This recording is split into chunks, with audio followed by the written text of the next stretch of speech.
Want to become an AI trailblazer in the product world?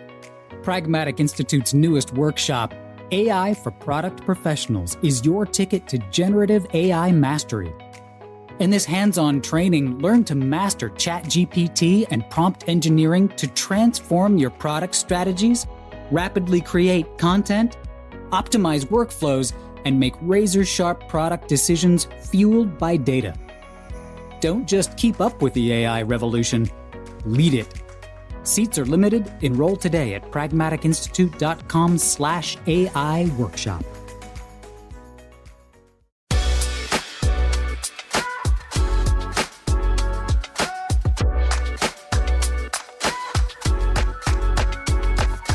Hello, and welcome to the Pragmatic Product Chat series, where we tackle the biggest challenges facing today's product management, product marketing, and other market and data-driven professionals with some of the best minds in the industry. I'm Rebecca Kalogeris for Pragmatic Institute and your host for this episode. Now, generally, before I do a podcast, I do sort of like an informational call with the potential guests, and we talk about their experience and kind of like pinpoint what the right topic is that I think you guys are going to like the most, that really fits with their background. And it is unusual for me to have a conversation with someone and to think, dang, there's like 7 different podcasts that I could do with them, right? And this is the case with our guests today. There are a million different ways we could go. We could talk about being a LGBTQ executive. We could talk about dealing with serious illness and how that pivots you professionally and personally. We could talk about like startups versus enterprises, or how many degrees one person could collect, because apparently it's a lot.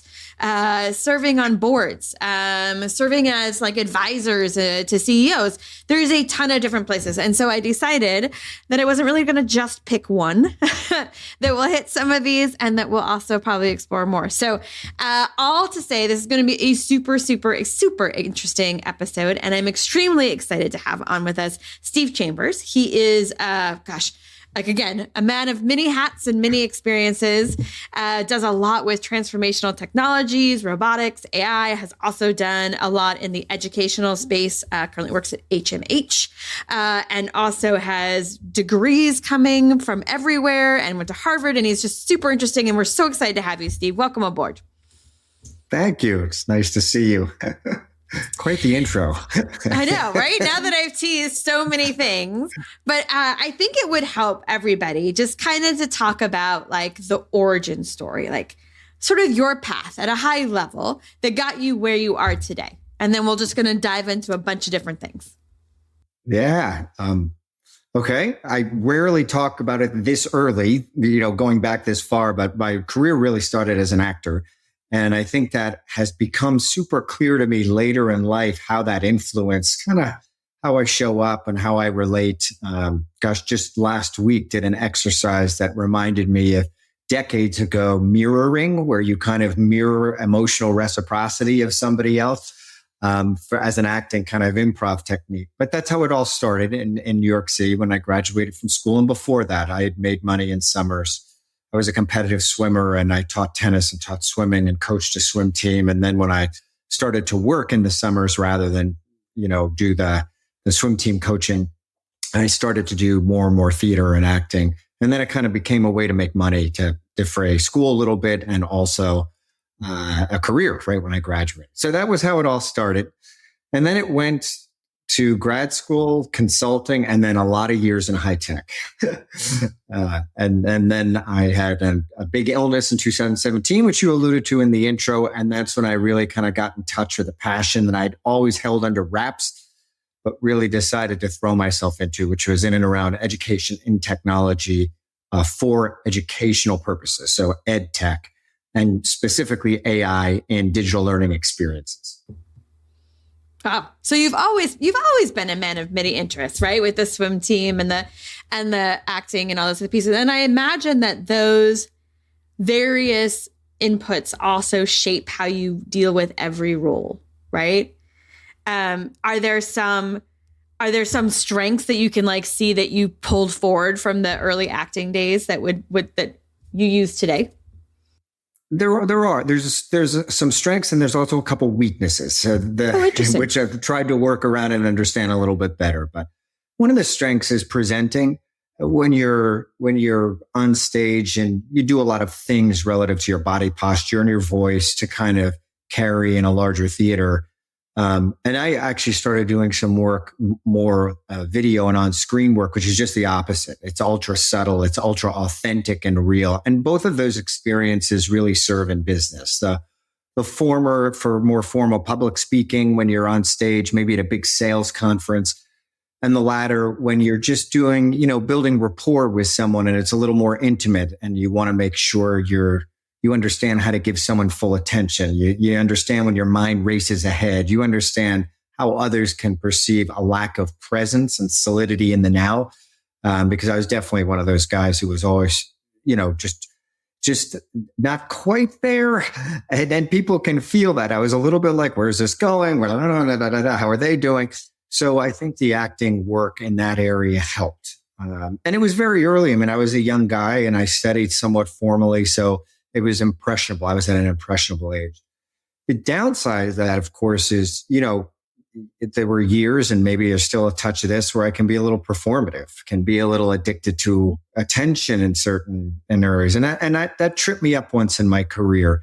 I started to lose a little bit of the principles of the leadership and the business and started to get a little more enamored with the attention the business was getting and the press and things like that. So it helped and it raised some weaknesses that have become learning edges. So all in all, I look back on that feeling really lucky because usually I'm criticized. You're an actor? Oh God, what a flake. So it's kind of nice to take some real skills from that period. Yeah. I mean, I can see both sides of that. It's interesting. And I think even if you haven't been an actor, sometimes maybe we don't get applause, but we get praise and we get attention. And that can start to feed the desire for those feeds it above the work itself. And I think that's probably true for a lot of us, right? Yeah. That does feel right. Yeah.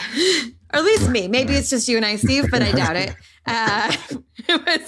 Probably not alone. Yes, just us. So one of the things that we also touched on was sort of being a LGBTQ professional, right? Moving from the theater space into the more professional business space and doing that role and having that being LGBTQ at every level of your career and sort of how that is evolved. And I would love to kind of talk through that about sort of, what challenges maybe exist for LGBTQ professionals that straight executives that we may not recognize, right? There's some that we're like, we could probably guess at, but that's always a bad idea. But kind of helping us, or helping me, not us, but help me understand maybe things that I'm not recognizing. That would be amazing. It's interesting because this topic gets a lot of attention. I just was in a doctoral program and it was a very race-centered program, a very equity-driven program in terms of what we discussed, in terms of the body of work we researched, things like that. And I remember one day I shared the story that I'm about to tell you about my first very negative experience being gay and being at work. And what happened just because of the intersection of career and sexuality at that time. And I remember this person, maybe 22 years younger, 23 years younger than I do, said, well, that's kind of asked and answered. That's not the case anymore.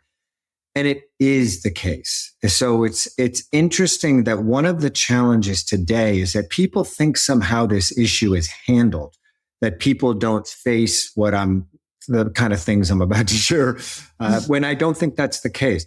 And I do think you can go in one of two directions.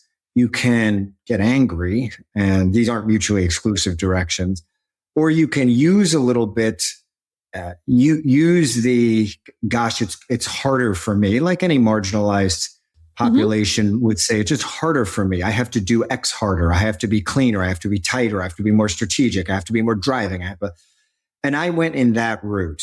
To the point of overwork. But the first bad experience I had related to this issue was I was at a company in Boston. It was my first job, and I had worked in an adjacent, they were preparing me to become a salesperson in this organization. It was like a multimedia graphic design. It's a pretty cool place. And I went into sales after 6 months of the prep rotations in all the different departments and ended up selling more than any rep ever had in his or her first 12 months. Nice. So by the metrics of sales, that's kind of, sales is one of those blessedly clear functions where you make your number or you don't. It's more binary than any other discipline like marketing and finance and product dev and UI UX. So I was kind of unequivocally past my number and doing well in terms of new bookings, new accounts. And then one day, the CEO, who was the owner of the company, said, I want you to go see an executive coach. And I thought this was a great thing. I thought, oh my gosh, they're investing in me. That's wonderful. This is great.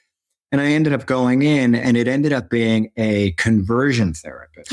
And this conversion therapist said to me, didn't ask me one question. I mean, the opposite of a curious intellect.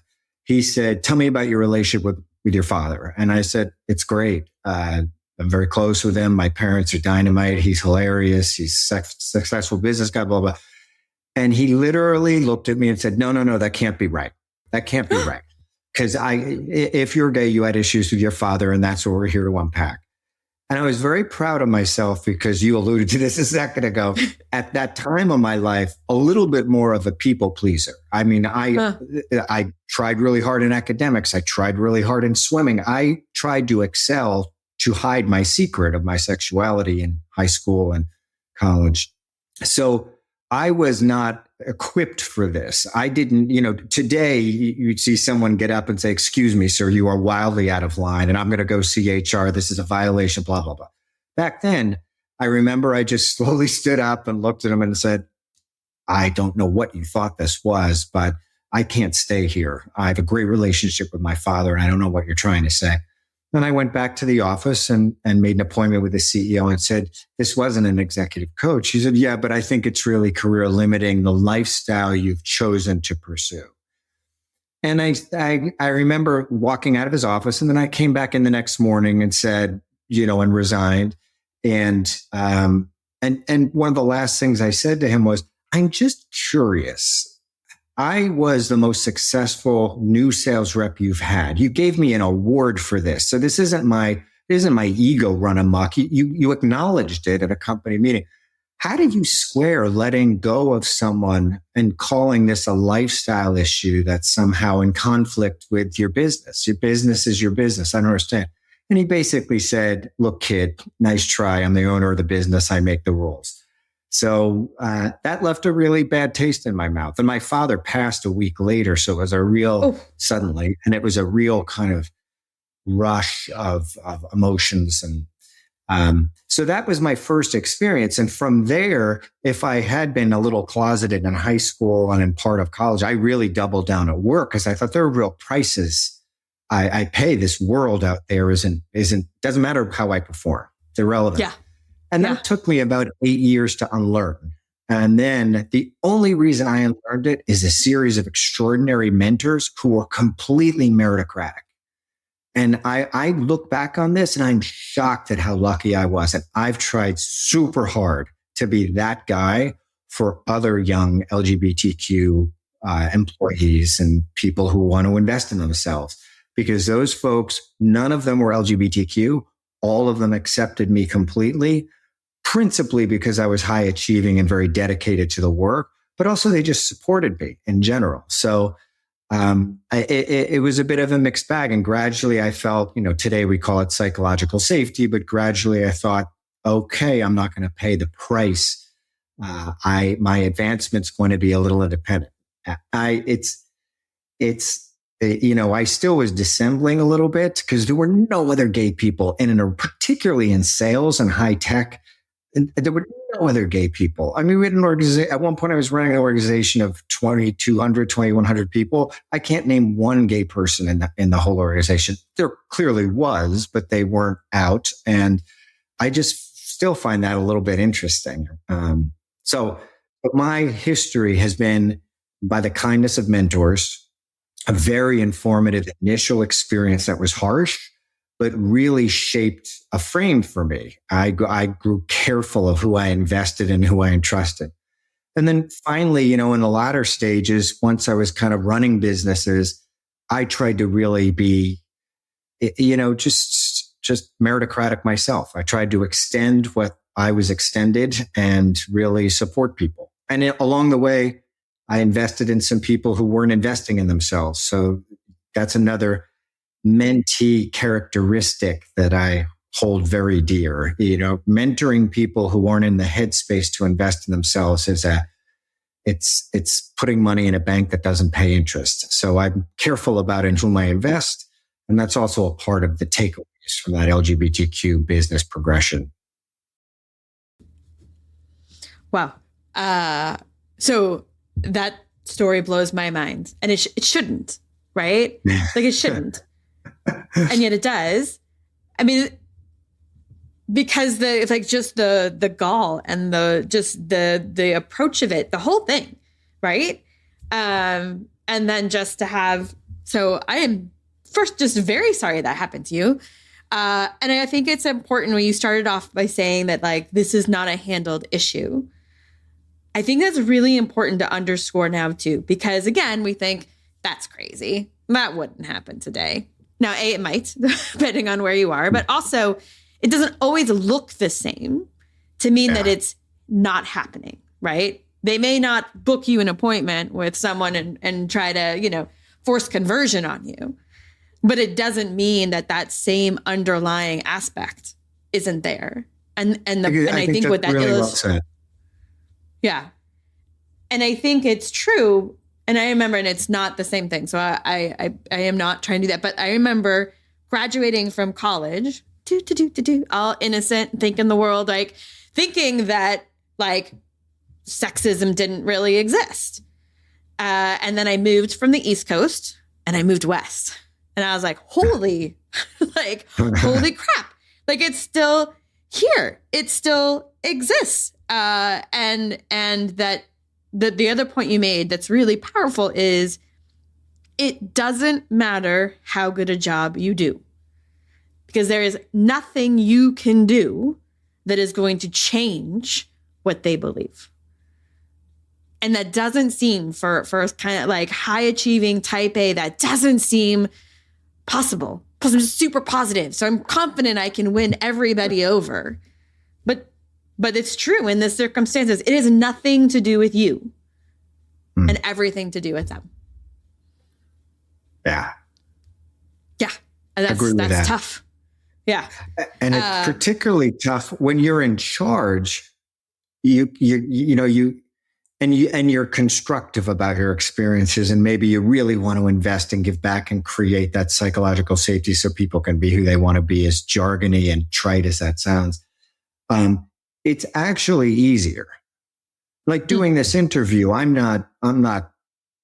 it's easier. But when you're moving up the ladder and you're trying to simultaneously navigate contribution and personalities, relationships, favoritism, which is just natural in any organization of social construct, that's where it gets trippy. And you can think about, what is my authentic self? Am I being counter to my authentic self by dissembling or not? And I really remember, hashing those things out. It wasn't a giant, because I love the work. So I'm making it sound like I obsessed about this variable. I didn't, but it showed up in ways of finding myself in a virtual frat house, leading. But the first time I was running a sales organization, two of the guys, I found out later, made jokes behind my back about, I've never thought I'd work for a gay guy in this lifetime. And ultimately, it didn't matter, because we ran the business, we succeeded together, we were on a team.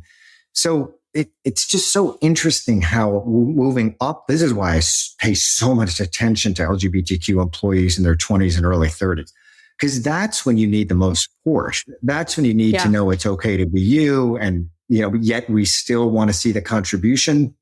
These two things can coexist, your authentic self and high performance. So, it gets better over time, but it's hard in those early years. It can be.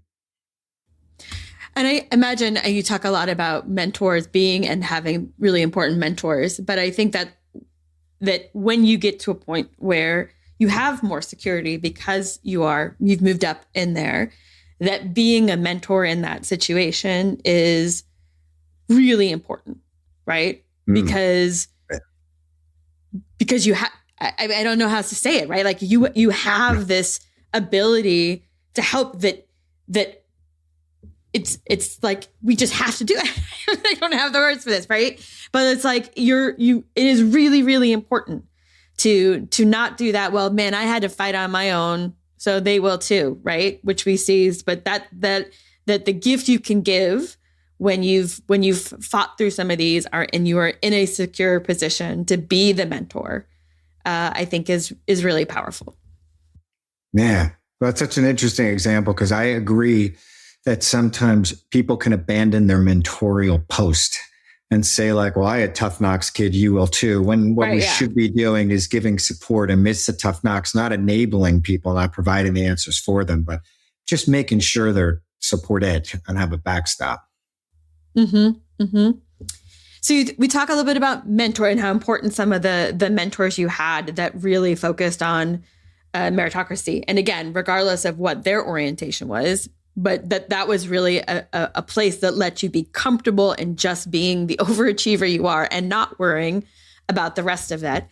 Are there any initiatives, more like corporate inclusion initiatives, things that we hear more and less about in the news? But are there any of those that you've seen really also help and really work?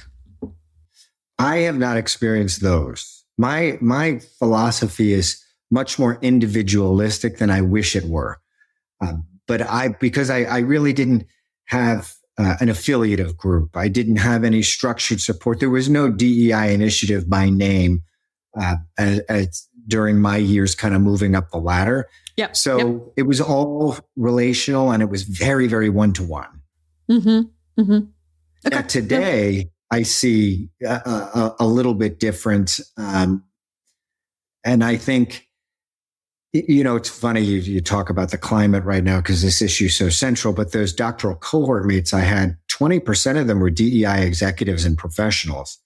So I just find it and I was new to the field, understood what the definition was, but new to the field. Like I couldn't have answered the question, hey, what's the work of DEI? Yeah. And now it's become all politicized and rolled into this ball but when you really unpack that, and when I learned what they were doing, it was no different than there was a giant business trend in like the late 90s and early aughts about unlocking the brain trust of an organization and the recognition of intellectual diversity and making voices come up and flourish, and that clamping on hierarchical management and that democratization, make things participative, be an expert facilitator when you're executive.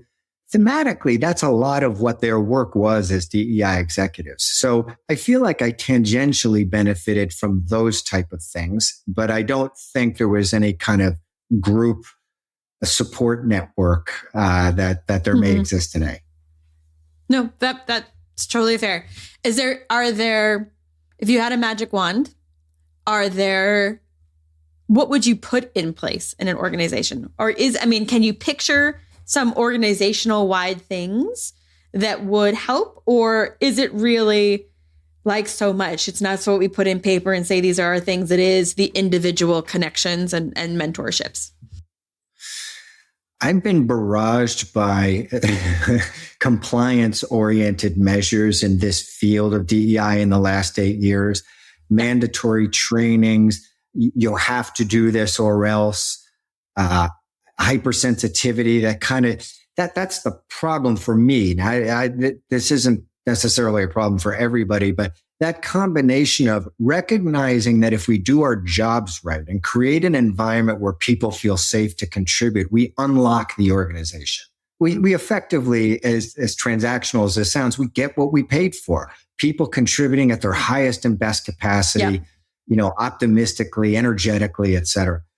So that's the payoff I wish were more emphasized. What is my experience more emphasized is a compliance-oriented, know how you might offend someone, know what their triggers are, know what the legal implications are. It's a bit of a liability frame. It still creates an environment, I hope, where voices can rise and an organization can realize its full potential. But I wish, to answer your question, that we flipped the issue upside down and gave equal weight to more of the benefits of, well, what is a psychologically safe environment producing? What's the before after moving from unsafe to safe?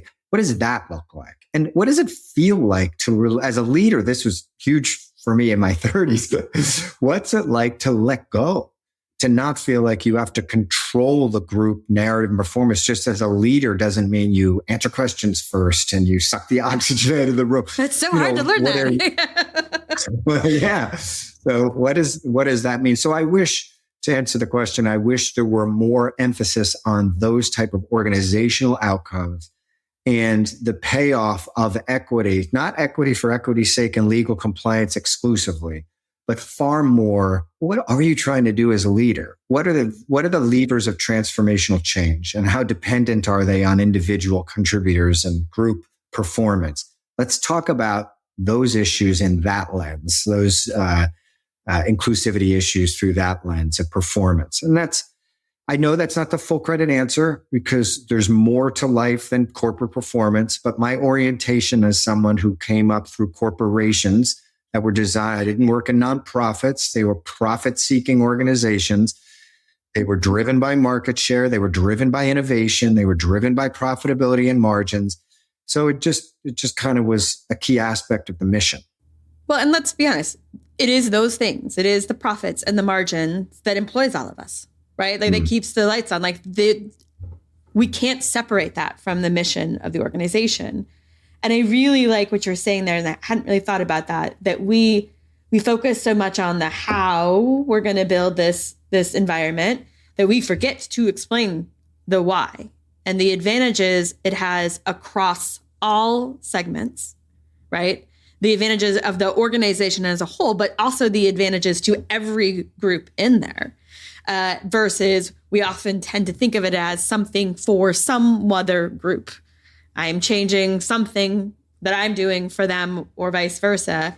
But it's really about creating this safe environment with trust, because then we get the intellectual diversity that has empirical evidence produces better results. And it is, I think you're right, very often lost in the discussions. Yeah. And it's true in all kinds of places. Just shock everyone listening, I'm a talker. And I like to move very quickly. And so I've had people on my team who are incredibly smart. They are slower talker. They are processors. And then when they communicate, they speak slower. And it took me a long time to realize that I was a problem. That that I wasn't giving space for communication and to let them participate. And I'm not always perfect at that, but right. So there's all kinds of ways that all types of groups and behaviors and aspects are ways that we can flip it and get the maximum benefit for ourselves and the organization. I like that. Well said. Well phrased, talker. Well, I think good job, talker. I guess, I'm sure there are podcast hosts that aren't talkers. I'm sure they are. They're quiet podcasts, though. The Introverts podcast. Actually, I could see it alone in a basement somewhere recording the podcast.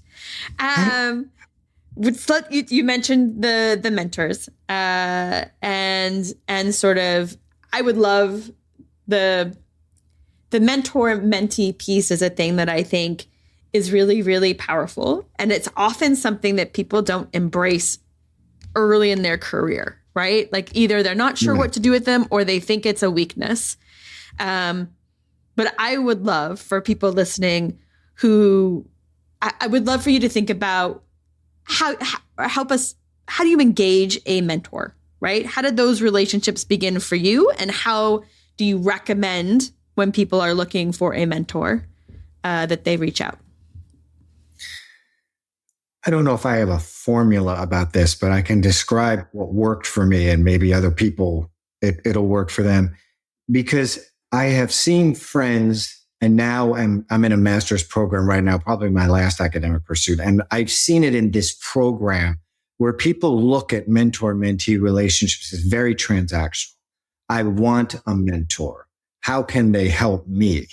And of course, the relationship does have a transactional component. Why would you invest in a mentor or they invest in you if there weren't some thesis of benefits? Right.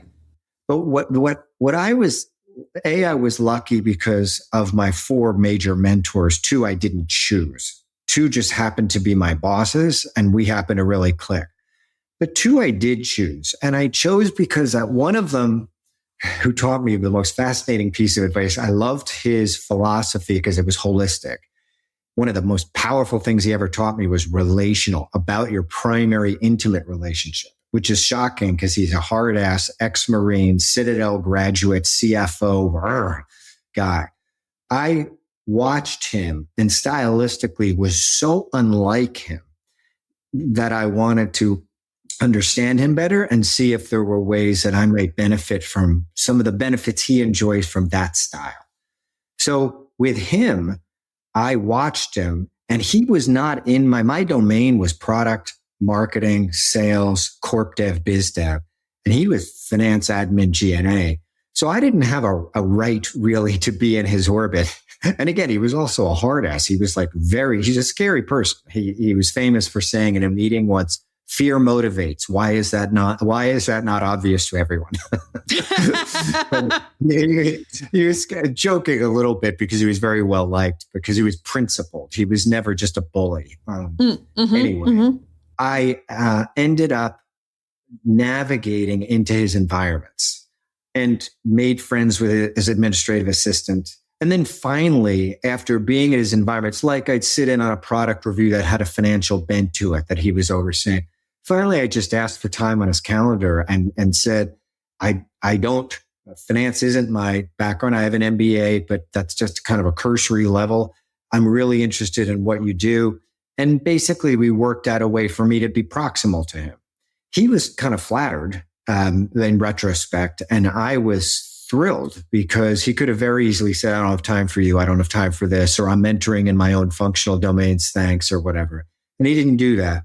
So if you see someone whose style intrigues you, maybe they have characteristics that you feel are learning edges, start the relationship building. Now, I did a little bit of can I be in a meeting or two? So I watched him very carefully and understood what was important to him. He also taught me the pitfalls of being transactional with a mentor. He ripped into me once because we had a really powerful mentoring session with a lot of clear follow-on steps, and I didn't follow up with him. And I mentor a lot of people now. And when I feel I've invested a lot and they take it and they just go off and maybe enact it, maybe don't, I'm not looking for them to come back and say, thank you so much. But at that point, I'm really vested in what they're doing. Right. And really want to see the outcome and want to celebrate with them. Or if something tough happened, want to unpack it with them, things like that. So that would be my suggestion. Observation, find someone intrigues you, understand why, observe them, then make a request and build a relationship. And if the relationship isn't there, if it starts to devolve to transactional, really ask yourself, what am I doing to contribute to this not being what I want it to be? Then move on. I had one guy I thought would be interesting and wasn't. So you gotta move on. I mean, mentors are often, I think, for a set period of time, right? It may be years, but they have some sort of often beginning and end. What I really like there, I think, we often look at I say we sometimes when I think I must mean just I and me. I've often thought about mentors as, finding someone who looks somewhat like me, but does it better, right? And then I can go and they can help me figure out there. But I really like also finding the mentors that are very different. Maybe even they're very good in places that are uncomfortable something, that can feel naturally uncomfortable is a place where I think it's a huge amount to learn there. And also it's the difference between learning and mimicking, right? You don't go to a mentor so you can mimic. You want to go and ask and challenge and question. And so that just sounds like a really nice sort of like other perspective. And I can see now when you said about earlier on about investing in those who don't invest in themselves, right? So if you were mentoring someone and they're not following through or following up, right? There is a point where you're like, I'm pouring into the vessel, but there is nothing coming back. And that give and take can feel all kinds of ways, right? And it can just be, I gave and that you valued and you used it, right? Not necessarily that there's something in it specifically different for me as the mentor, but knowing that it is appreciated, I think is probably really important. It's super true. And I remember once I had, and to your point of, it's not about being an appreciation suck and wanting someone to say, "Oh, thank you so much for spending my money." It's far more about, did it work for you? I want to get better at mentoring too. So if you don't give me the payoff, like this sucked, you and I worked out a plan. I was confident, but here's how it landed with a thud. Here, that's as valuable. I remember one of the toughest mentee experiences I had was a friend recommended someone to me because they were in a job hunt to change careers. And I must have spent, because I actually looked back on the calendar at one point and thought, wait, it seems like we're meeting a lot. It must have been 21 hours total. And ultimately, this person got a kick-ass job, but every time never circled back and said what happened. And 7 months after our last touch, and I at that point, I wasn't angry, but I said, okay, this is talk about transactional. Someone takes like that. Contacted, I'm so sorry, I've been out of touch. I landed here. Things are going great, blah, blah, blah. That was enough. I wish it had been 7 months earlier, but that was enough just to know, okay, that was the outcome and it helps great. And that was, to your point, a very narrow banded mentor relationship, not an extensible one. But this one mentor that I love so much, this one gentleman I was talking about, his advice is kind of extraordinary. He's a really good organizational, set the chessboard the way you need it to be guy. And he shocked me one day because he's asking me about my partner, and he just got quiet for a second. And then he said, I'm going to share something with you. Everybody has a very soft underbelly, that very intimate issue that's probably the deepest insecurity they have. You never poke at that. And that was, he told me that 15 years ago. And it has stuck with me ever since. There've been tremendous additional advice that's a little more pragmatic, a little more, businessy. But that was just such an example of a 360 mentor, someone who just was investing on a lot of levels, not just on the level of, business stuff. Yeah, that's powerful. Okay, one other thing I want to touch on now that we're all raw as well is that I know in 2017 you had a big health, right? Yeah. And you touched a little bit when we spoke about how that changed things for you. So I would love to hear whatever you'd like to share in that area. Yep. In 2017, I remember I was in a board meeting and someone knocked on the glass and went like this. And I was blown away. I'm like, I'm in a board meeting. What do you expect me to come out now? Why are you doing this? And the board members were not used to being interrupted. So I thought it might be something familial. So I was a little worried. And I said, could you just give me 1 second? And I walked outside. And this person who's very dear to me, who I trust deeply, who was on the executive team, said, your doctor called and you need to call him back right away. And I called my doctor back and he said, this was pre-COVID. So he used the term med mask. He said, your blood test results came back from your annual physical, because I didn't go because I thought anything catastrophic was happening. It was my annual physical. And I felt a little run down, but I was working out at 5 a.m. and working till 10 p.m. So it didn't really occur to me that something could be really wrong. Mm-hmm. And he said, go find a med mask. They're waiting for you at Mass General. You have no white blood cells. And I remember laughing because he's a little bit he has a bit of a dark sense of humor. I've known him over the years. So I said, ha ha, really funny. And he said, I'm not kidding. Put on the med mask. Don't touch anything. And pre-COVID, we had no Purell. There was no med mask. I didn't even know what it was. So long story short, that afternoon, I was diagnosed with leukemia, which was a very aggressive form. I was admitted the next day, and that began 60 days, a stem cell transplant, significant chemo.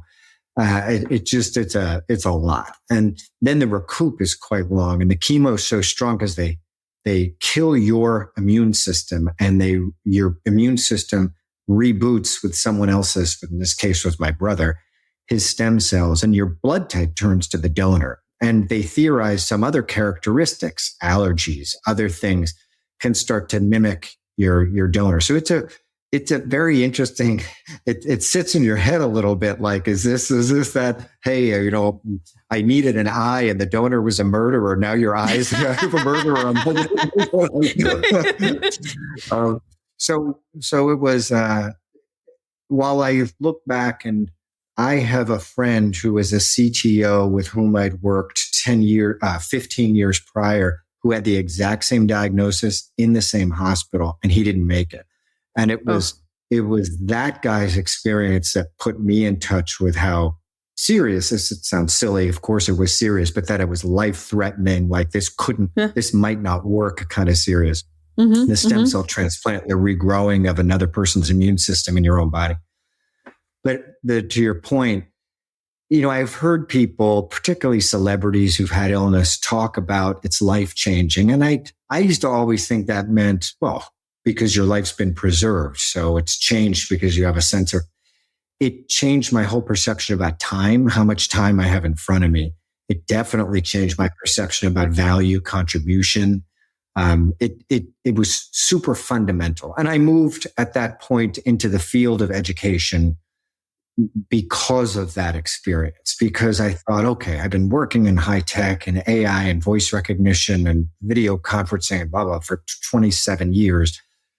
I really have always had a passion for education. I want to do that formally. I would never have done that.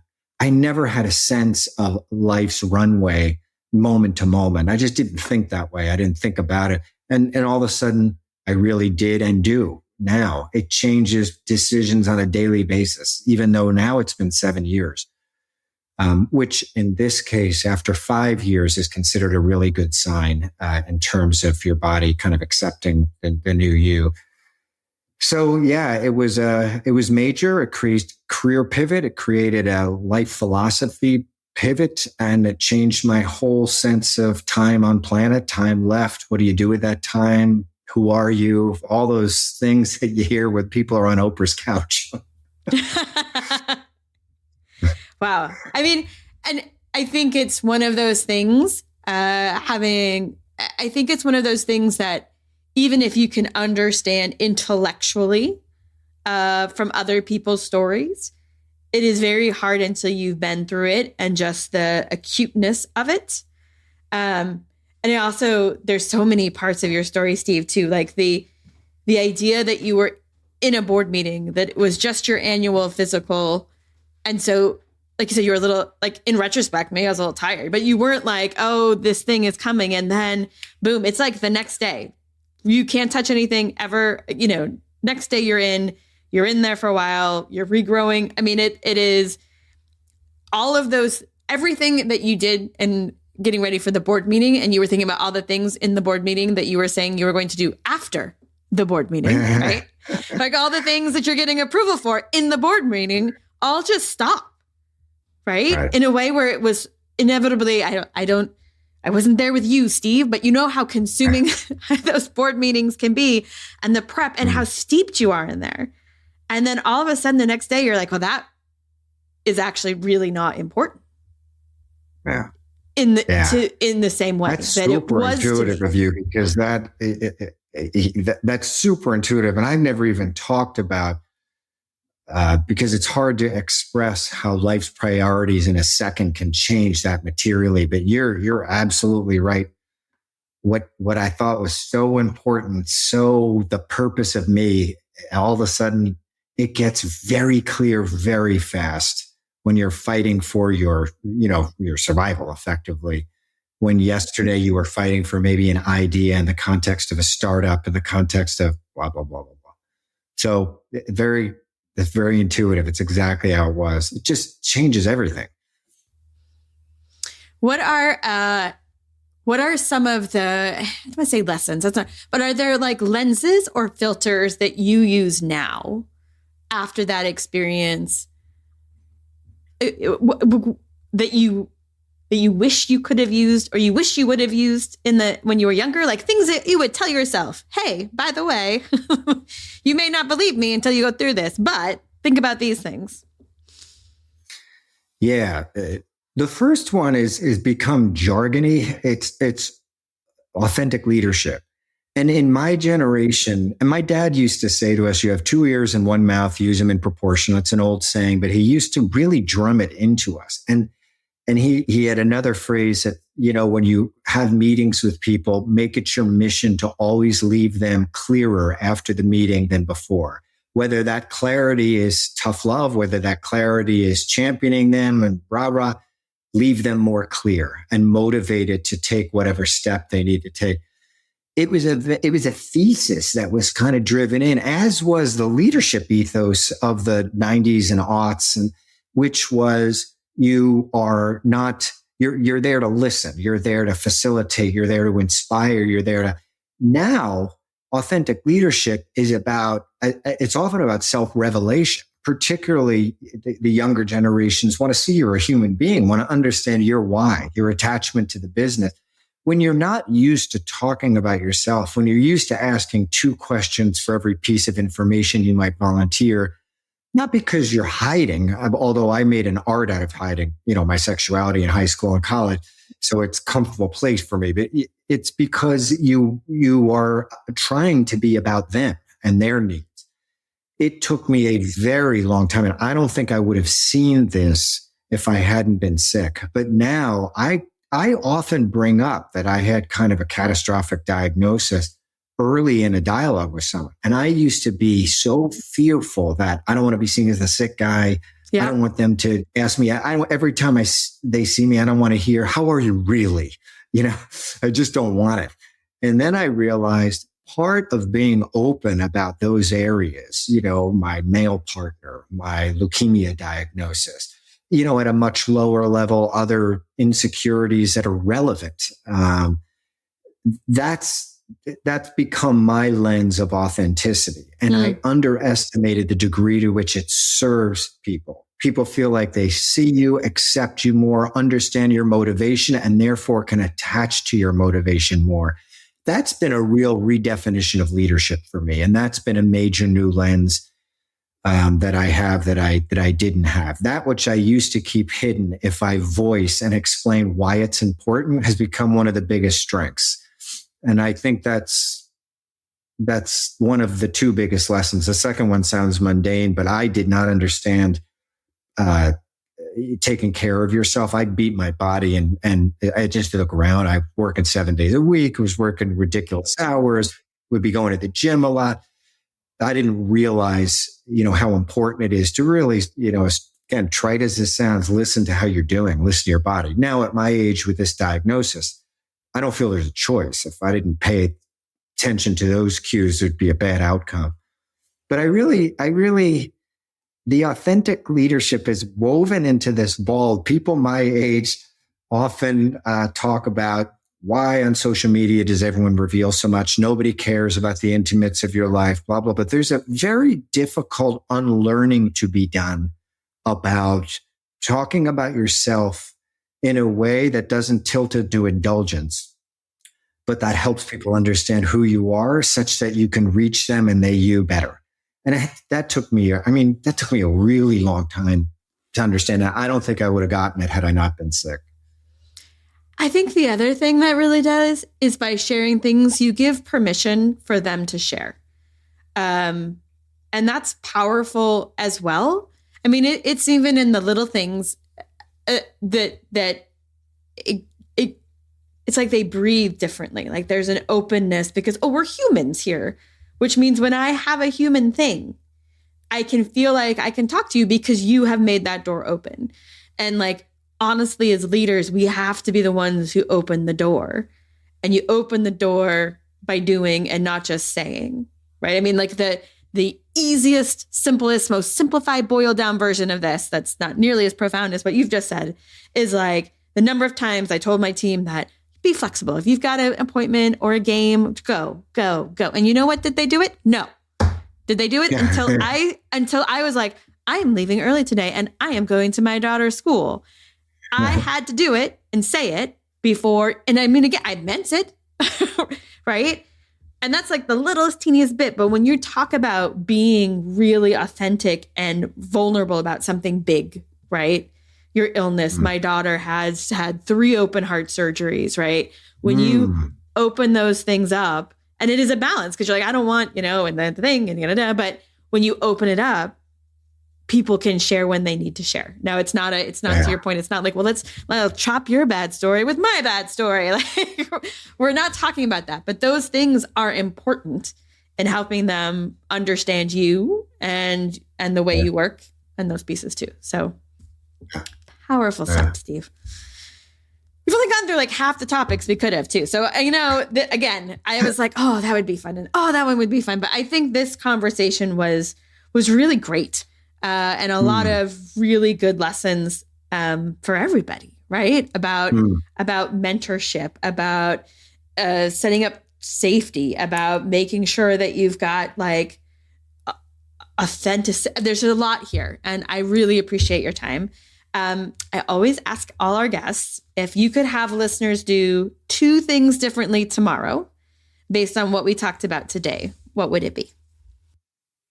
I think one of them is what we just talked about. The proof of that is you just shared something very intimate about your daughter, and now I can't stop thinking about your daughter, and I now see you differently in the last 45 seconds than I did before in a very positive way. So,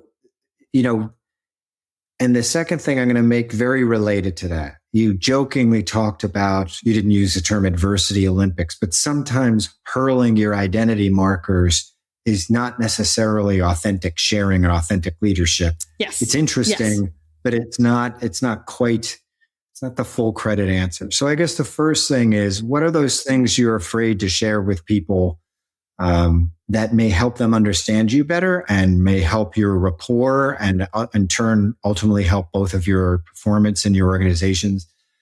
And the second is, how do you express that in a way that doesn't sound, woe is me, life is tough, but sounds what it should be, which is, this is the character edge I've built from managing and dealing with and loving my daughter through 3 surgeries. What's that taught me is, my team sees me walk the walk, and then they start to emulate and feel comfortable and safe. So I think those 2 things are very important. I know they were the last things we said, but I think they're among the most powerful we've talked about. And they're late in life learnings for me that I'm trying to put in place. And I just hope people can get there a lot earlier than I did.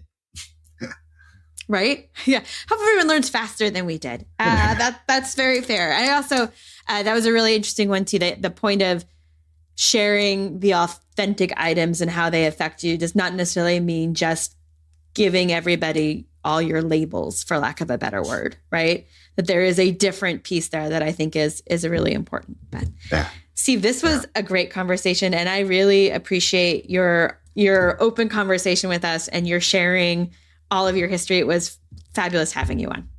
Thank you. Love being here, and you take care. Thank you. All right. That does it for today's episode. Thank you everyone for listening. And don't forget to join us next week when we tackle another great topic designed to help you elevate your product, your company, and your career.